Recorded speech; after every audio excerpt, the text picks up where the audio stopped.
성부와 성자와 성령의 이름으로 아멘. 예수님과 어머니 하나 되신 성심을 통해 아버지 뜻 안에서 기도드립니다. 사랑할 하느님 아버지, 저희가 듣겠습니다. 말씀하여 주시옵소서. 오늘도 저희 사명 가운데에서 아버지의 뜻이 자녀들에게 올바르게 전달되어 그 빛이 이 강의를 듣는 자녀들의 사고방식에 새로운 신적인 질서가 될 수 있도록 축복하여 주시옵소서. 아버지, 항상 온 마음과 정신을 다해 감사드립니다. 저희를 위해 한결같은 사랑으로 매일 이 빛의 말씀을 주시니 진심으로 감사드립니다. 부디 아버지께서 주시는 이 위대하시고도 아름다운 사랑에 올바르게 반영할 수 있는 저희들이 될 수 있도록 축복해 주시옵소서. 이 모든 기도 우리 주 예수 그리스도의 이름으로 기도드리나이다. 아멘. 성부와 성자와 성령의 이름으로 아멘. 안녕하십니까? 하나님의 뜻 성교의 피아수녀입니다. 오늘도 하느님 아버지께서 사랑하시는 자녀들에게 주시는 메시지 여러분들과 함께 학습해 보도록 하겠습니다. 2021년 12월 18일 대중을 위한 메시지. 저 모리는 또다시 하느님 아버지의 성심이라고 알게 된 큰 불꽃을 봅니다. 하느님 아버지께서 말씀하십니다. 오늘 거룩한 성탄을 맞을 준비를 하며 기도할 때 오늘 하루 동안 그리고 올해 너희가 나에게 더 가까이 다가오기 위해 어떻게 노력하였는지를 되돌아보아라. 각각의 현 순간은 그 전 순간보다 더 거룩하게 될 수 있는 시간을 제공한다. 너무나도 많은 순간들이 한낱 자기 만족을 추구하는데 낭비되고 있다. 요셉과 마리아가 베들레헴으로 여정을 떠났을 때 그들은 나의 뜻에 집중하고 어떻게 해야 나의 뜻을 섬길 수 있는지에 열중하면서 온 여정에 걸쳐 마음속으로 기도하였다. 나의 자녀들아, 너희는 너무 자주 너희 자신과 세상에서 너희에게 가장 좋은 것들에 집중한다. 이 세상에서의 삶은 오직 일시적일 뿐이라는 사실을 명심하여라. 너희의 지상생활을 즐기려고 애쓰는데 시간을 낭비하지 마라. 오히려 많은 기도와 희생, 그리고 온 마음을 다해 너희의 영원한 삶을 준비하여라. 주님의 말씀입니다. 하느님 감사합니다.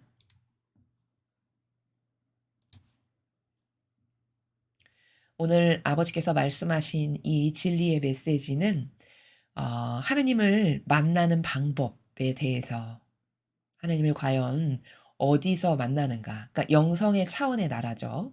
하느님과의 일대일의 관계성의 성격과 나의 어떤 나라에서 아버지를 매 순간 만나 뵈어야 하는 것인지 그리고 그게 왜 중요한지 이런 내용에 대해서 말씀하고 계십니다. 첫 번째 줄을 보시면요. 오늘 거룩한 성탄을 맞을 준비를 하며 기도할 때 오늘 하루 동안 그리고 올해 너희가 나에게 더 가까이 다가오기 위해 어떻게 노력하였는지를 되돌아보아라. 이렇게 말씀하셨는데요. 자, 이제 며칠 후에 성탄이 다가오는데 그 성탄을 맞을 준비하고 여러분이 기도를 하실 때 무엇을 너희는 점검해 봐야 되냐 이렇게 말씀하셨냐면 오늘 하루 동안 그리고 올해 전체에 걸쳐서 우리가 하나님께 더 가까이 다가가기 위해서 어떤 노력을 했는지 요거를 뒤돌아보고 성찰하고 반성해라 이런 말씀이시죠. 그러니까 지금 아버지가 말씀하신 그 문장 중에서 핵심은 어떻게 노력하였는지를 되돌아봐라 이 부분이 핵심입니다.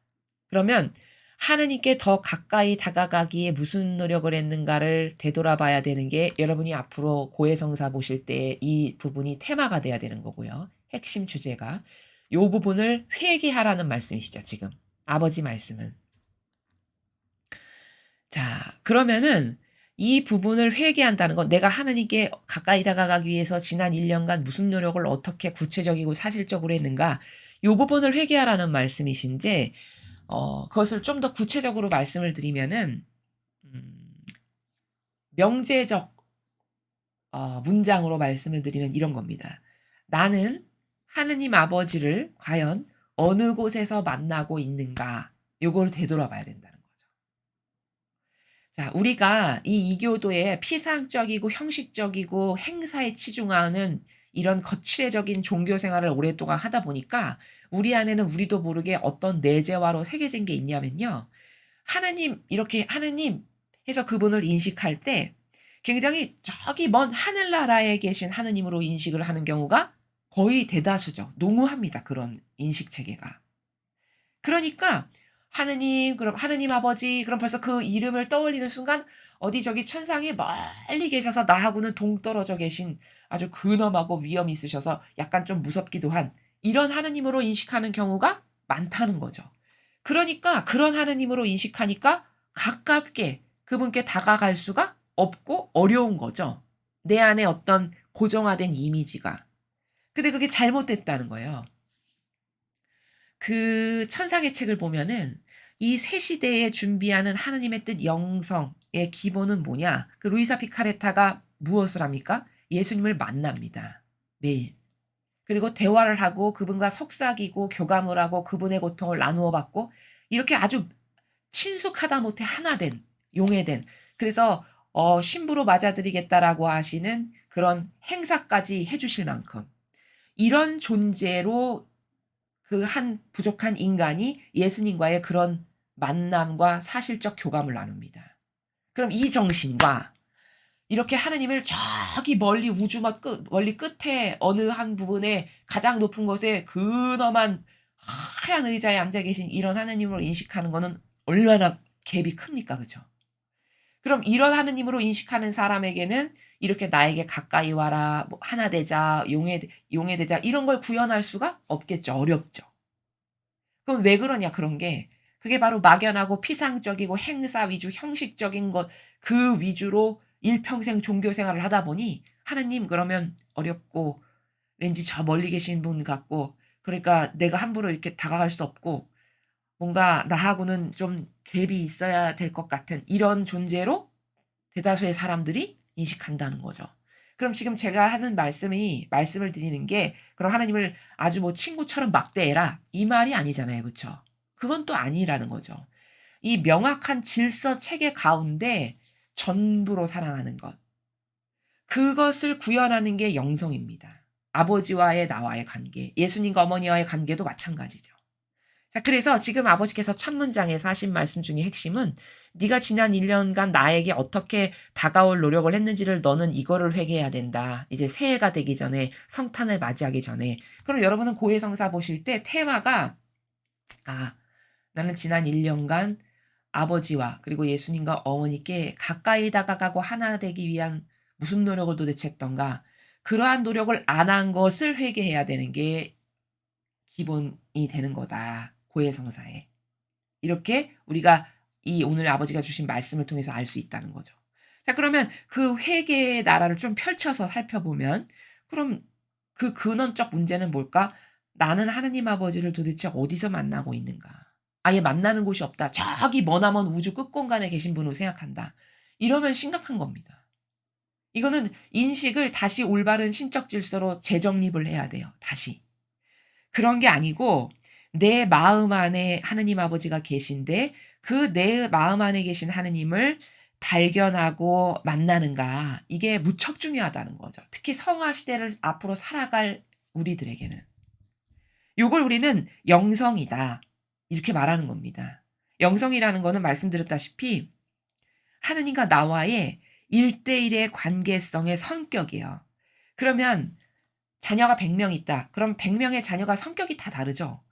그럼 그 100명의 자녀는 아버지와 갖는 개개인적인 그 개별적 어떤 친밀감이나 고유성이 다 다를 것 아니겠습니까? 100명의 성격이나 특징이 다 다르니까 요게 영성인 거예요. 각각의 개인마다의 독특한. 자, 그래서 오늘 이 부분의 핵심이 되는 테마의 주제는 뭐냐? 나는 하느님 아버지를 도대체 어디서 만나고 있는가? 이걸 점검해 봐야 되는 겁니다. 그런데 그 만나야 된다라고 하는 그 목표에 도달하기에 혹시 내가 하나님을 인식할 때 하늘나라에 저 멀리 계신 분으로 인식하고 있진 않는가. 이것이 먼저 오류라는 거고 사실 하나님은 내 마음 안에 계시고 그 마음 안에 계신 하나님을 내가 매 순간 발견하고 하나 되고 속삭이고 여쭙고 교감을 하고 요렇게 돼야 되는 게 올바른 새로운 시대를 맞이하는 영성의 그 관계성 차원에서 매우 중요한 사실이다라는 거죠. 그래서 우리는 자신의 그 진정한 마음 있죠. 진정한 마음. 진정한이 뭔지 아시죠, 여러분? 거기 거짓이 없고 겉과 속이 똑같고 티끌 하나 오염이라고는 없는 그냥 정직한 그 진정성의 마음 안에 하느님이 계시는데 그 나의 마음 안에서 만나는 영성을 내가 정립하고 세워나가야 된다는 겁니다. 자, 그걸 그림으로 제가 이렇게 표현했는데요. 여러분이 이해하시기 쉽도록. 자, 여기를 보십시오.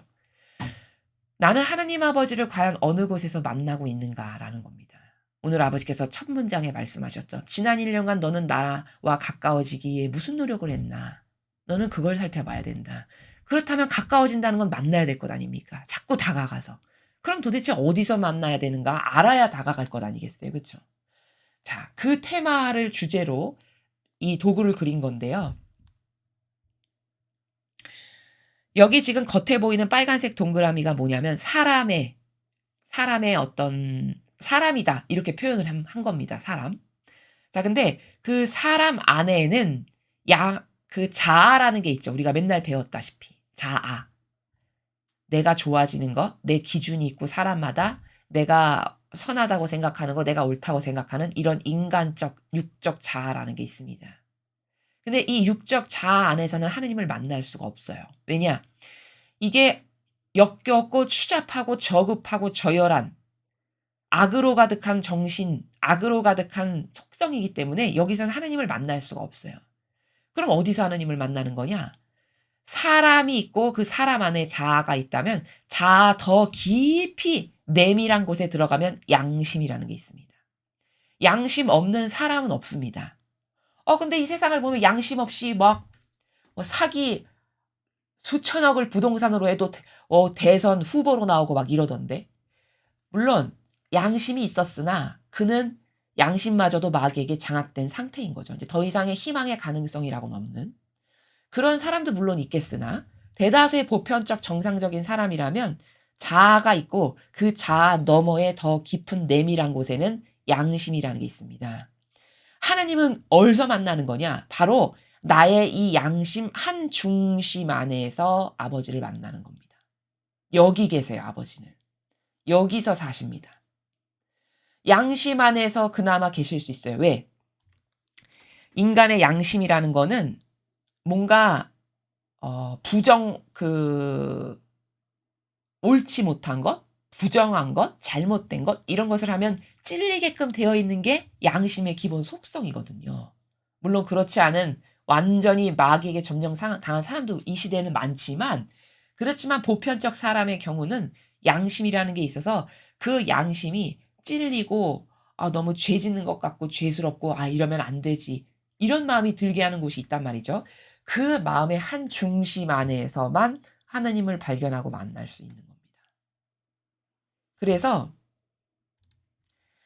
우리는 오늘 아버지께서 첫 번째 문장에서 말씀하실 때 너는 지난 한 해 동안 나와 가까워지려는 노력을 얼마나 했는지 그걸 고찰해보고 뒤돌아봐라. 너는 그걸 회개해야 된다. 이 말씀을 하셨는데 즉 다시 말하면 이 양심 안에 살아계시는 하느님 아버지를 매 현순간 방문해야 되는 게 영성의 기초입니다. 기본. 그 양심은 고요히 여러분이 침묵 가운데 이 인간의 육적 자아에서 자꾸 떠나려는 올곧은 의지 가운데 침묵하면서 내 양심 안에 계시는 아버지를 자꾸 의식하려고 노력하다 보면 거기서 깨닫게 하시는 것도 있고요. 발견하게 하시는 것도 있고 내가 어떤 나쁜 것을 이렇게 하려고 하는 순간 왠지 찔리게 하시는 이런 그런 작용들이 다 사실은 아버지가 개입하셔서 하시는 겁니다. 근데 사람만 그것에 대해서 굉장히 민감하지가 못한 거죠.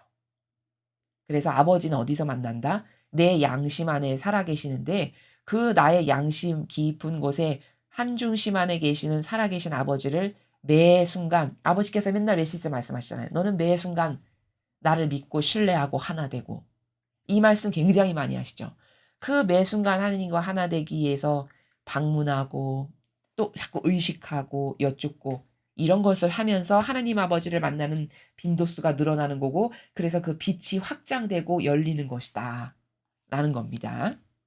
그래서 이 그림 하나를 여러분의 마음 안에 딱 이렇게 심상적으로 떠올리셔서 매 순간 그 내 양심 가운데 계신다고 했지.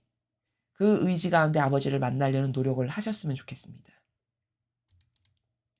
자, 그래서 첫 번째 문장은 "그렇게 하기에 너는 무슨 노력을 했는가. 그것을 회개해라." 즉 다시 말해서 양심 한 중심에 계신 아버지를 매일 만나는 게 그게 우리들의 영성의 기본, 이 일은 이와 같은 1 학년 1 학기와 같은 기본이 돼야 된다라는 것이고, 이렇게 하느님 아버지를 매 한순간 양심 중심에서 그 한가운데서 만나는 것이 더 확고해지려면 세상적이고 인간적인 것에 대한 올바른 이해가 있어야 됩니다, 나에게. 왜냐? 왜 올바른 이해가 있어야 되냐? 이건 무슨 말이냐면 세상적이고 인간적인 것이 얼마나 헛되고 얼마나 시간 낭비고 얼마나 효용과 가치가 떨어지고 내 영혼에도 유익이 안 되고 죽고 나서도 후회할 거고 한탄할 거고 땅을 치면서 울 거고, 이런 객관화가 많이 되어 있는 사람은 인간적이고 세상적인 것에 더 이상 집착과 애착을 안 합니다. 그러니까 예수님께만, 어머니께만, 아버지께만 집중하기가 너무 좋아요. 왜? 이거 다 쓰레기와 같은 거라는 것에 대해서 미련이 없기 때문에 그 가치 하나에만 집중할 수 있고 올인할 수 있게 되겠죠. 그쵸? 여러분, 세상 사람들이 심지어 신자분이라고 해도 종교 생활 가운데서 살아가는 사람이 왜 리얼한 하느님과의 만남이 없냐?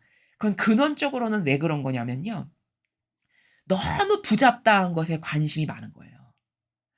너무 신경이 분산되는 거죠. 예를 들어 올림픽 금메달을 위해서 노력하는 선수가 하다못해 그 자연법에 살아가는 선수도 내가 피겨스케이트에서 금메달을 따고 싶어. 그럼 "야, 내가 앞으로 4 년간은 친구도 안 만나고 전화도 끊고 다 단절한다. 오로지 먹고 자고 운동하는 거. 나 이것만 한다." 독한 사람은 이렇게 계획을 세웁니다. 그쵸?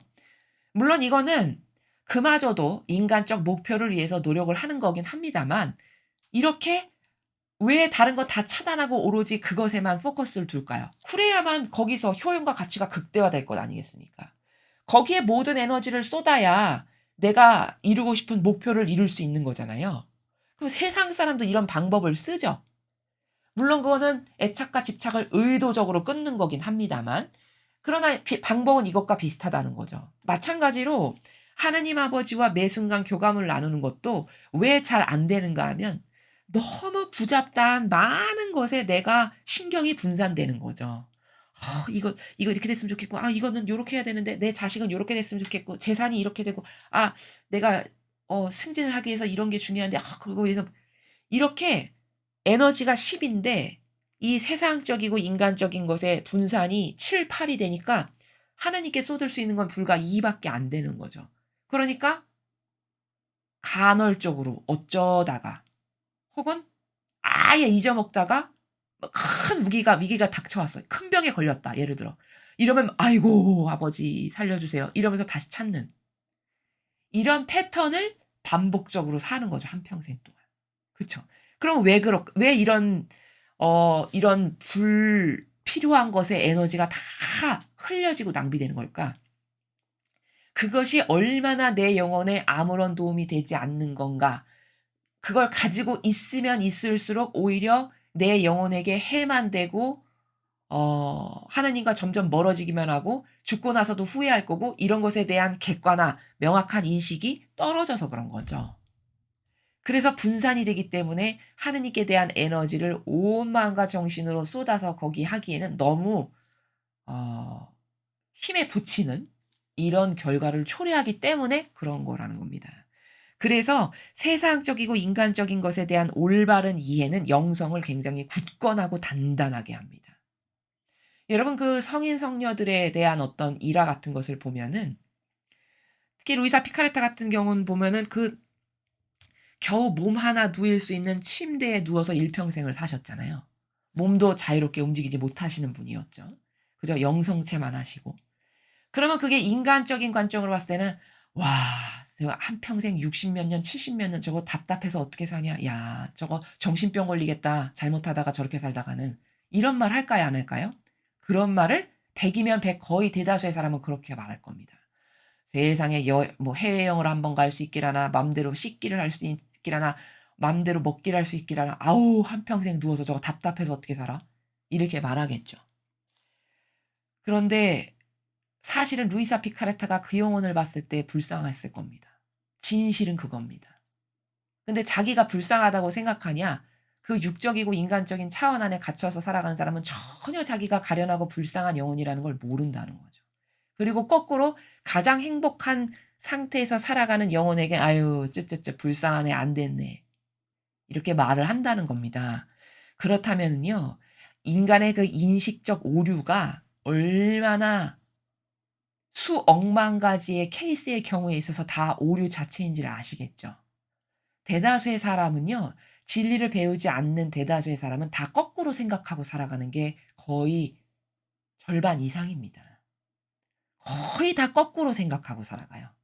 중요하게 생각해야 될 건 터부시하고 한대시하고 오히려 버려야 될 거는 그냥 열과 성을 다해서 애착하고 이렇게 살아가는 게 세상 사람의 패턴입니다.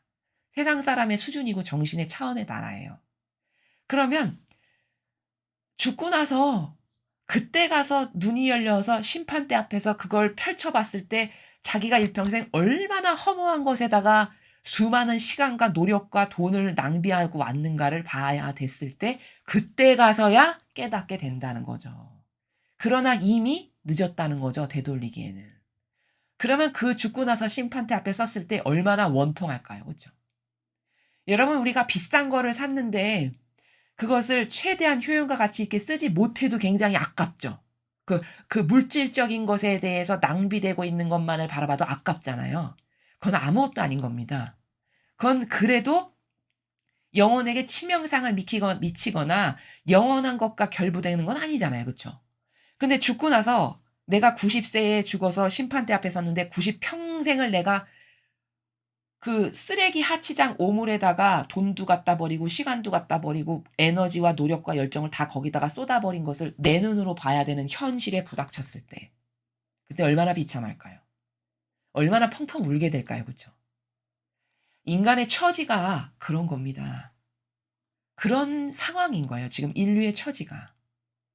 그러나 그것을 깨달을 수 있냐? 별로 와닿지가 않는 거죠. 여기 뼈에 사무치게 박힐 만큼 그게 칼날처럼 박혀야 중요한 건 이거밖에 없는데.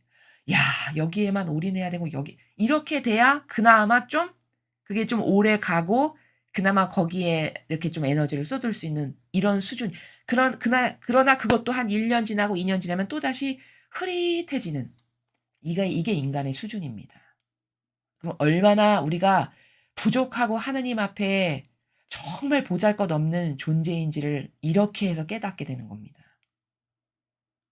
자, 그래서 이렇게 세상적이고 인간적인 것에 대한 올바른 인식체계 이해가 있어야만 영성이 굳건하고 단단해질 수 있고 그 이 온 우주 만물에 나와 결부돼서 존재하는 이 모든 것들은 일시적인 것뿐이라고 하는 것에 대한 명확한 인식체계 이해가 내 안에 있나?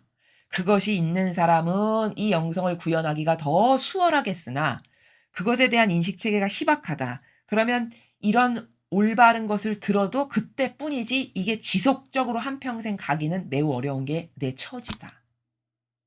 그러니까 계속 갈망으로 매달릴 수밖에 없는 거죠. 아버지, 전 이렇게 부족하니까 도와주세요. 아버지, 저는 이렇게 나약하니까 도와주세요. 아버지, 저는 이렇게 역겨운 존재니까 저 좀 살려주세요. 이렇게 갈망으로 기도할 수밖에 없는 존재다라는 겁니다. 각각의 현순간은 그 전순간보다 더 거룩하게 될 수 있는 시간을 제공한다. 자, 이 이전 순간보다는 더 발전적인 이런 것이 될 수 있는 시간을 아버지는 계속 제공하고 계시대요. 그런데 너무나도 많은 순간들이 한낱 자기 만족을 추구하는 데 낭비되고 있다. 제가 지금 이 부분에 대해서 많은 시간을 할애해서 앞에서 객관화해서 말씀을 드린 겁니다. 다 대다수의 세상 사람들은요. 다 자기 만족을 위해서 살아요. 그리고 세상의 교육도 특히 그 심리학이 막인데 막이라고 아버지께서 이 메시지에서 과거 메시지에서 말씀을 하셨는데 왜 이 세상의 그 심리학자들이 말하는 게 막이냐면 심리학의 기본이 뭐냐면요. 너는 존중받아야 될 존재, 너는 대단한 존재, 너는 소중한 존재. 그러니까 너는 자아 실현을 해야 되고 자아 구현이 가장 위대하고 훌륭한 가치로서 꼭 도달해야 되는 이런 것처럼 가르치죠. 세상의 심리학이. 그러니까 그거는 어떤 마귀적 도구 역할을 하는 거냐면요. 세상의 심리학이 그 이 가뜩이나 인간이 육적 자아 때문에 망해서 지금 이 저주받은 세상에서 살아가고 있는데 아담과 하와 때로부터 거기다가 쐐기를 박는 일을 하는 겁니다. 그 심리학이. 야 너는 귀한 존재야. 너는 대단한 존재야. 너는 차별받으면 안 되는 존재고 넌 존중받아야 되고 그러면 뭐 하는 거 그게 뭐 하는 거냐면요. 영혼을 어떻게 죽이는 거냐면 예를 들어 어 손이 귀한 집안에 4대 독자 장손으로 태어났어요. 어떤 아들이. 그러면 그 손이 귀한 집안의 4대 독자 장손이니까 부모가 어떻게 키울까요? 왕처럼 키우겠죠. 그쵸? 완전 왕자 공주처럼 이렇게 떠받들면서 키우겠죠. 그러면 가뜩이나 지금 손이 귀해서 4대 독자의 그 유일한 아들로서 딱 태어났는데 그래서 가뜩이나 자기도 자기 나름대로 프라이드와 이 교만과 자만을 내재적으로 갖고 있는데 거기다 대고 주변 환경까지도 부모나 어떤 사촌이나 친척들이 어우 4대 독자손 우리 장손 이렇게 한다. 그럼 그 영혼의 입장에서 봤을 때는 뭐 하는 겁니까? 거기다가 저주의 쐐기를 박는 거예요. 왜? 교만과 자만으로 망하라고. 그렇겠죠. 그쵸? 그런 환경에서 그 사람이 계속 성장한다. 그러면 그 사람은 30세, 40세, 50세 나이가 들면 들수록 어떻게 될까요? 안하무인. 눈앞에 뵈는 것 없고 내가 왕이고 내가 전부고 모든 사람은 다 내 말에 복종해야 되는 존재. 이런 걸로 인식할까요? 안 할까요? 그렇게 삽니다. 그렇게 양육되고 길러져요. 그러면 겉으로 봤을 때는 온갖 부자의 좋은 걸 다 먹어서 멀쩡하고 허우대는 멀쩡하고 이렇게 생길지 모르겠지만 그 사람이 죽고 나서 영혼이 어떻게 될까요? 그 사람에게 이 계명에 근거한 자기를 희생으로 남을 수용하고 사랑해야 되는 정신을 요만큼이라도 찾아볼 수 있을까요? 없겠죠. 일말의 요만큼만큼도 없을 겁니다. 오히려 교만과 자만으로 남에게 찍어 누르고 한평생 명령하고 굴복시키고 복종시키고 이런 것만 하면서 살았겠죠. 그러면 그 영혼이 받아야 될 그 지옥의 대가가 얼만큼일까요? 무게가. 생각해 보십시오. 바로 이런 것처럼 심리학이 영혼에게 그런 양식을 대주는 학문입니다. 너는 귀한 존재야. 너가 최고야. 너는 존중받아야 돼. 차별받으면 안 돼. 이렇게 해서 가뜩이나 육적 자아 안에서 불구자로 살아가는데 거기다가 계속 양식을 대는 거죠. 너가 최고다. 너가 최고다. 너가 제일이다. 너는 차별받으면 안 된다. 이렇게. 그러면 그거는 영혼의 관점에서 봤을 땐 영혼 죽이는 거예요. 그 회생 가능성, 불능. 왜? 이런 진리하고는 너무 정반대니까요. 진리는 다 자기를 내어놓고 희생하는 나라잖아요. 내 것은 완전히 포기하는 나라죠. 그렇죠? 그러니까 자기 배제라는 단어가 있죠. 근데 그건 완전 정반대죠. 그럼 정반대에서 살아가는 그 악을 천상의 나라에 가져다 놓을 수 있습니까? 불가능한 거죠. 그렇죠?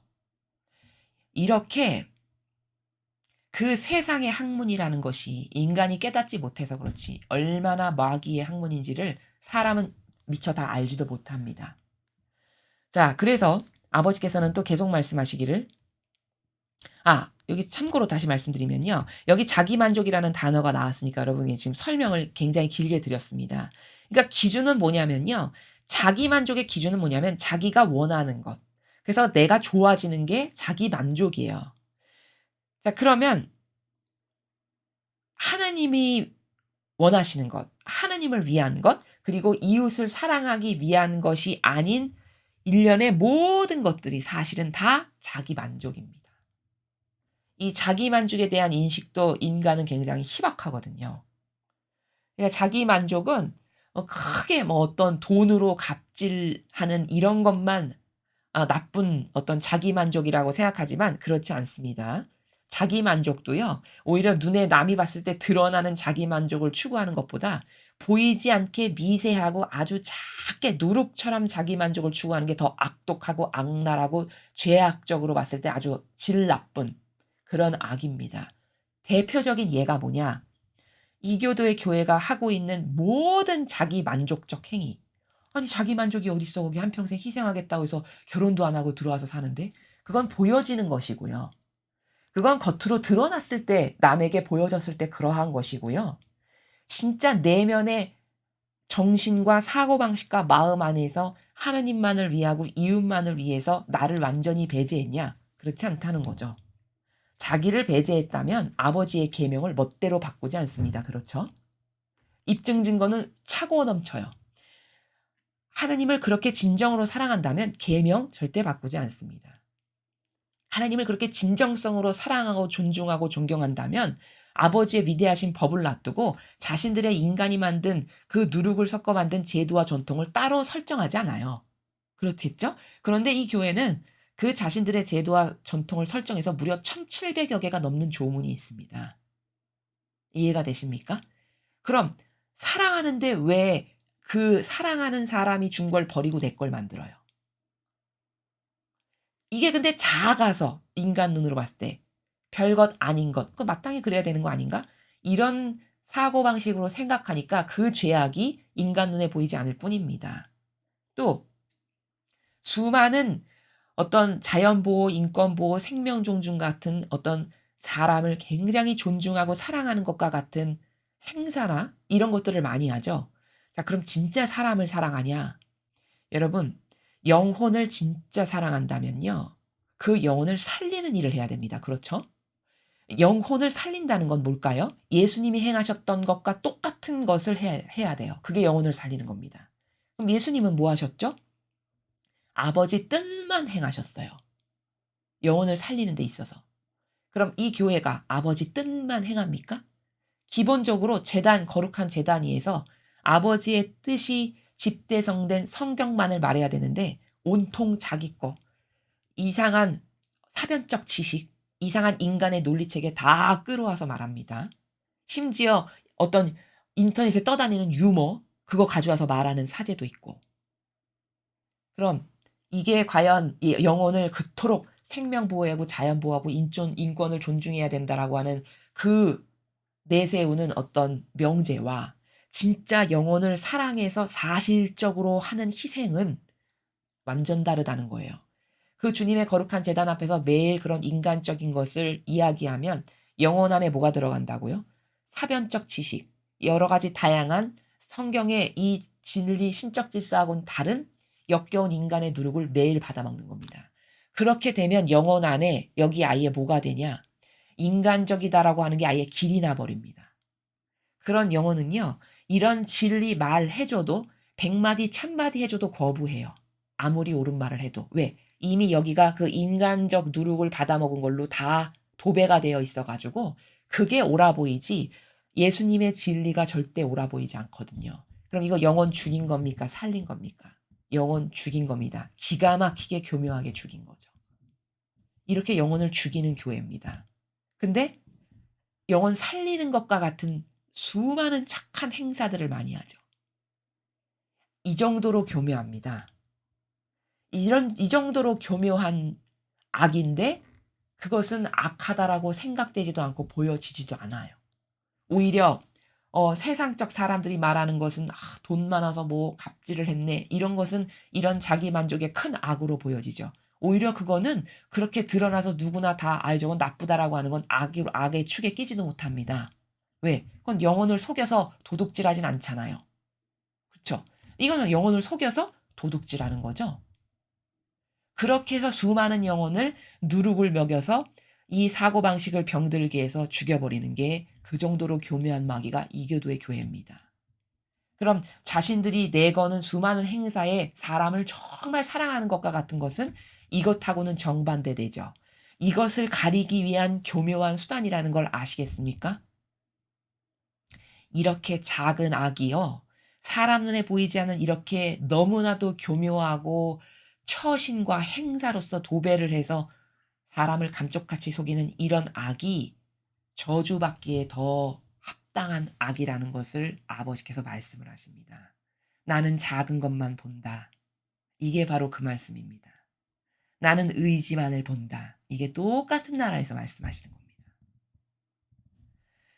자, 그 다음에 요셉과 마리아가 베들레헴으로 여정을 떠났을 때 그들은 나의 뜻에 집중하고 어떻게 해야 나의 뜻을 섬길 수 있는지에 열중하면서 온 여정에 걸쳐 마음속으로 기도하였다.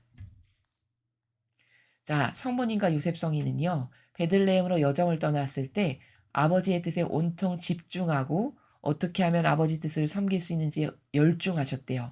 그리고 마음속으로 계속 기도하셨다. 그러니까 이런 기도죠. 아버지, 저희를 인도해 주세요. 저희 아버지 뜻만을 따르기를 원합니다. 저희가 아버지 뜻에 잘 반향드려서 행할 수 있는 은총을 주세요. 이런 마음의 나라에서 늘 그것을 되새기면서 아버지가 인도하시는 여정대로 가신 거죠. 나의 자녀들아, 너희는 너무 자주 너희 자신과 세상에서 너희에게 가장 좋은 것들에 집중한다. 제가 지금 이 내용에 대해서 많은 것들을 팩트로 말씀을 드렸습니다. 정말 그렇죠. 사람들의 삶의 방식이라는 게. 그래서 요즘에 이런 문화조차도요, 마귀가 뿌려놓은 문화인 게, 그게 다 카발이 뿌려놓은 마귀적 문화인데, 뭐, 욜로, 이런 단어 여러분 많이 들어보셨죠? 그러니까 뭐, 나를 위해서 오늘 번 건 오늘 다 쓴다. 어차피 뭐, 한 번뿐인 인생인데, 이런 마인드에서 욜로 생활, 이런 단어를 막 써요. 매스컴과 대중매체에서. 그런 게 다 뭘까요? 그런 게 다 성경적이지 않은 거고 진리적이지 않은 겁니다. 그렇게 해서 뭔가 성실한 마인드로 아버지 뜻 안에서 주신 것을 열심히 성실하게 해서 뭐 자본도 늘리고 저축도 하고 알뜰하게 해서 그 아버지 뜻 안에서 주시는 것에 감사하면서 이렇게 살아가는 건전한 마인드가 아니라, 야, 어차피 인생은 한 번뿐인 건데 주어진 거 그냥 열심히 나를 위해서, 너가 고생했잖아. 너를 위해서 투자해. 너를 위해서 다 쓰고. 이게 욜로 뭐 이런 라이프라는 거예요. 그게 성경적이지 않다는 거죠. 그렇죠. 이런 게 다 뭐냐? 이런 문화, 앞에 말씀드린 그런 학문, 이런 걸로 영혼을 다 죽이고요. 이교도의 교회는 교회대로 또 교묘하게 영혼을 죽이고. 지금 영혼의 처지가 이렇게 불쌍한 가운데 살아가는 게 이 마지막 시대 영혼의 처지입니다. 영적 상태. 그래서 너는 그렇게 세상에서 좋은 것들에 집중한다. 이게 바로 그 욜로 뭐 이런 게 다 여기에 해당하는 거죠. 자기만을 위해서 다 써. 이런 것들이요. 이 세상에서의 삶은 오직 일시적인 일 뿐이란 사실을 명심해라. 자, 일시적이다. 라고 말씀하십니다. 그러니까 이렇게 일시적인 거니까 여기 영원성도 없고, 여기 뭐 지속적인 것도 없고, 여기 항구한 것도 없고, 여기 온전한 것도 없고, 그런 게 없으니까 여기에 더 이상 집착과 애착을 하는 게 그게 계산이 고장난 거라는 거죠. 이 지상사에서. 너희의 지상생활을 즐기려고 애쓰는데 시간을 낭비하지 마라. 오히려 많은 기도와 희생 그리고 온 마음을 다해 너희의 영원한 삶을 준비해라. 너가 여기 이 지상에 있는 건 찰나에 불과한 시간들이야. 그러니까 그 착각에 빠지지 말고 그 오류에 파묻히지 말고 너는 많은 기도와 희생으로 그리고 온 마음을 다해서 예수님과 어머니와 어떻게 하면 하나 될까? 그리고 전반부에 아버지께서 말씀하셨죠. 너는 1년 동안 나에게 가까이 다가오기 위해서 무슨 노력을 했니? 그걸 그것을 위해서 노력하는 것. 아버지에게 어떻게 하면 더 가까이 다가가서 하나 되고 용해될 건가? 그리고 내가 예수님을 닮은 많은 기도와 희생을 더 많이 어떻게 효용과 가치 있게 구현할 건가? 이것만이 비전 있는 삶이라는 거예요. 그것만이 진짜 본질의 영혼이 좋아지는 것을 위해서 투자하는 똑똑한 사람이라는 거죠. 그런 것에 대한 올바른 인식과 객관화된 어떤 세상에 대한 것을 객관화시켜서 볼 수 있는 이런 것이 굉장히 필요하다라는 것을 오늘 아버지께서 가르쳐 주셨습니다. 이상으로 2021년 12월 18일 대중을 위한 메시지 해설을 마치겠습니다. 감사합니다.